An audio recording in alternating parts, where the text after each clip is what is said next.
กันแล้วนี่ไงยาฮูนี่ไงมาแล้วครึ่งวันเฮียกว่าจะได้โอ้โห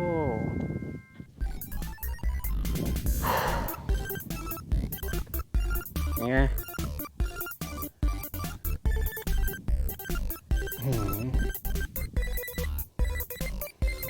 ตีตั้งนาน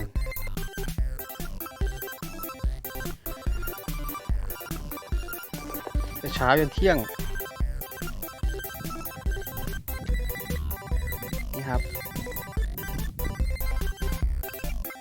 เขียดซิ่ง